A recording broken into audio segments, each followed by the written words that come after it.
Percaya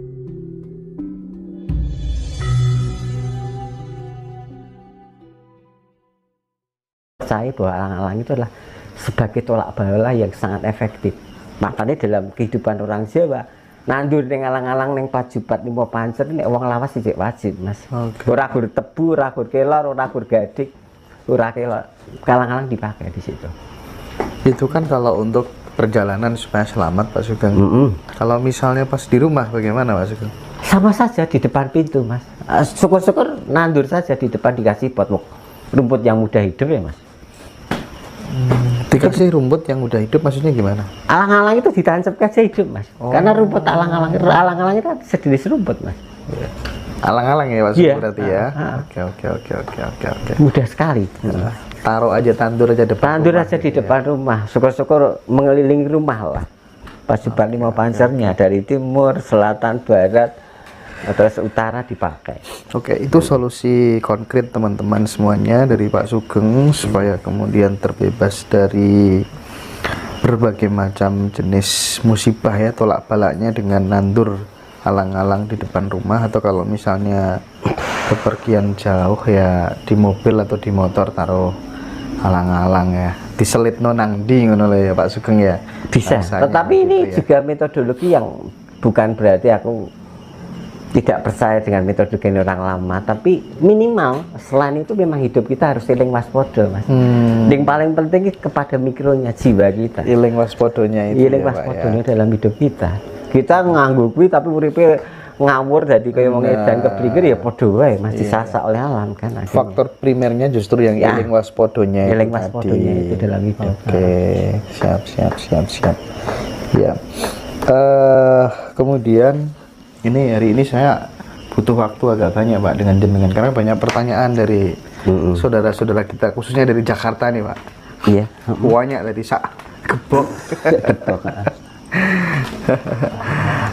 Oke, dari apa terkait dengan kalau serat Kolotida itu sebenarnya secara substantifnya kira-kira itu siapa yang nulis, terus esensinya bagaimana Pak Sugeng? Kolotida semua karya beliau ya Ronggo Warsito itu semua menggunakan kata kala, Mas. Kala? Itu depan rumah saya ini kala, Mas. Tak nggo simbol. Atas loh. Ini atas, Mas. Oh iya. Itu kalau, Mas.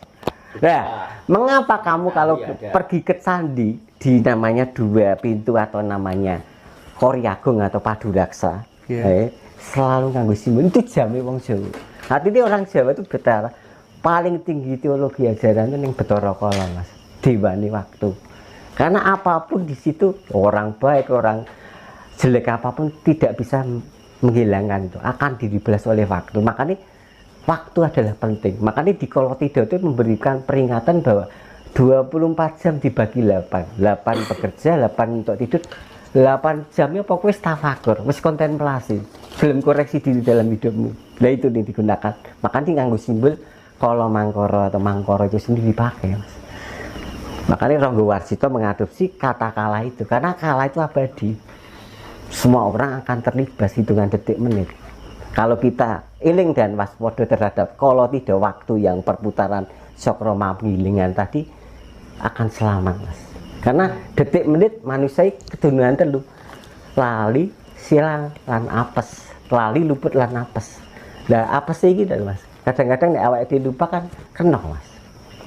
Maka dikasih banding dengan waktu itu selalu eling waspada. Paling jam tak bagi minimal 8 jamku untuk kontemplasi lah, mulasari itu introspeksi diri. Terserah mau wiritan, mau dikiran, mau semeti, mau nggak kerso. Yang penting perilaku kita lebih baik dari yang sekarang. Nah, barangkali kalau di-compare Pak, kalau dikomparasikan antara kontemplasi dengan apa tafakur atau hening atau meditasi sendiri gitu, Pak Sugeng lebih menyarankan yang mana? Karena ketika kita meditasi gitu kan tidak ada kontemplasinya di situ, murni kita pasrah total gitu. Kalau kontemplasi kan kena Pak, efeknya di perilaku. Oh ya hari ini aku kurang apa ya, ada evaluasi, perbaikan dan penyempurnaan perilaku dari satu hari ke hari yang lainnya menjadi lebih baik. Esensinya kontemplasi kan di situ. Sementara kalau meditasi tadi Ya, kita sebagai wujud syukur, pasrah, ya, efeknya tenang gitu. Itu lebih berbobot yang mana menurut panjenengan? Orang yang menjalankan, kalau dalam konteks kita ngadopsi kembali ke abad 17-18, dua narasi ya, dua manuskrip, dua kitab, kita tabrakkan dua kitab ini. Satu Wulang Reh dengan Wedotomo. Ulang reh Karyanya Ronggo Warsito, Wedotomo nih gambarnya. Iya. Karya yang Sudiro Mangkunegoro keempat. Itu yang efektif, aku lebih mudah menggunakan Wedotomo. Karena dalam Wedotomo itu ada yang namanya catur sembah, Mas. Kalau di Hindu, Buddha atau Siwa Buddha menggunakan catur berata, catur yoga berata, di Jawa juga ada catur sembah. Di Islam ada syariat, thariqat, hakikat, marifat, di Jawa juga ada sembah rogo, sembah cipto, sembah jiwa, kalau sembah rasa. Itu tahapan ning jenengan ngendikan dari perenungan sampai ke aplikasi itu di 4 sembah itu. Bisa kita babarkan satu persatu bisa. Oke.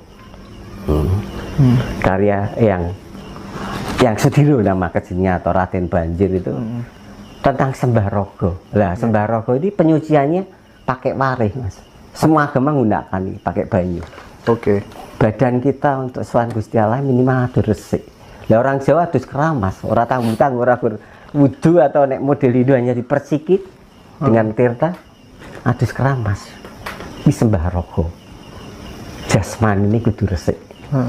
Lah munggah ning sembah cipta. Lah ini ciptanya agak berat karena otak kita kudu talent, makanya nganggo iket.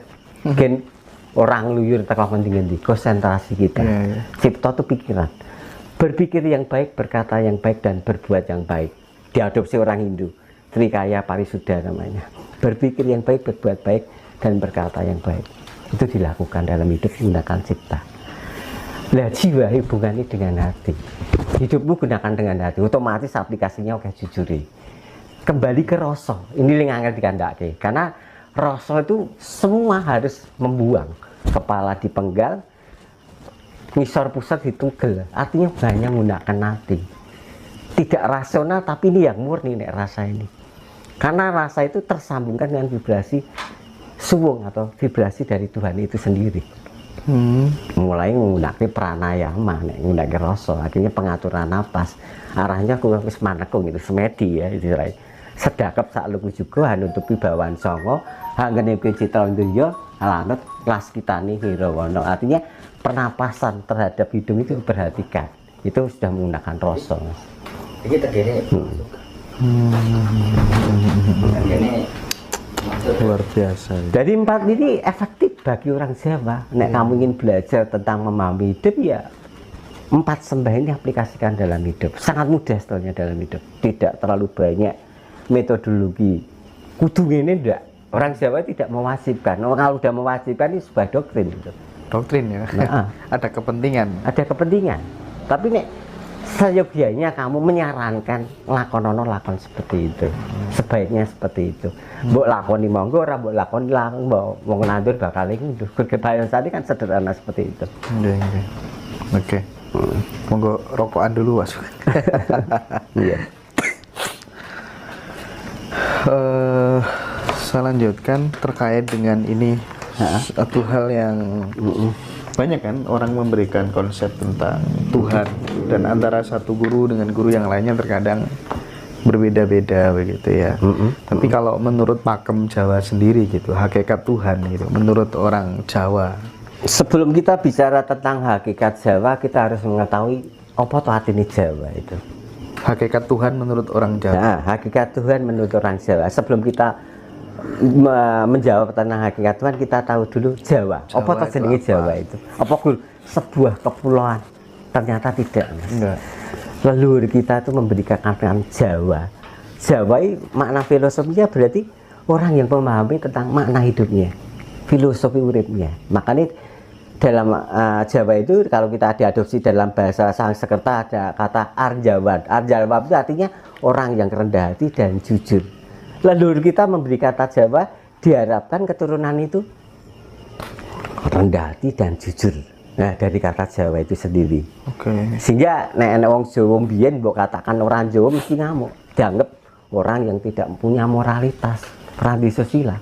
Nek saiki kan ora mudeng ya dianggap angin lalu, tapi wong biyen mesti ngamuk. Berarti aku ra duwe susila, ra duwe moralitas. Kuwi ra Jawa. Karena Jawa itu ora memahami tentang hidupnya, perilaku hidupnya, kata Jawa itu. Terus kemudian hakikat Tuhan menurut orang Jawa itu sangkan paraning dumadi.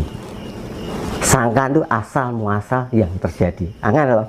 Jadi urip ling gawe urip karo ling urip ling uripi ling gawe urip. Lah orang Jawa dalam kosmologi ini dituntut kon goleki ning gawe urip.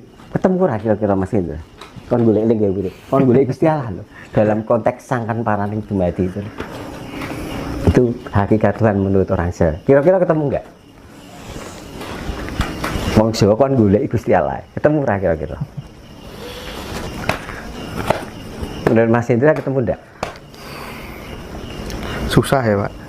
Iya susah. Tapi endingnya ketemu Mas. Gandeng ketemu, orang Jawa tidak bisa memberikan sebuah ulasan, dia mengatakan tan kena kinaya ngopo. Tidak bisa digambarkan, tidak bisa diilustrasikan. Tan kena kinaya ngopo. Imanen sekaligus transcendent di situ. Jadi Gusti Allah bisa digambarkan ternyata dengan kata-kata. Kenapa nggak bilang nggak ketemu aja kalau nggak bisa digambarkan? Makanya dia pakai simbol limo tan kena kinaya ngopo. Gusti Allah ora iso disepertikan seperti itu.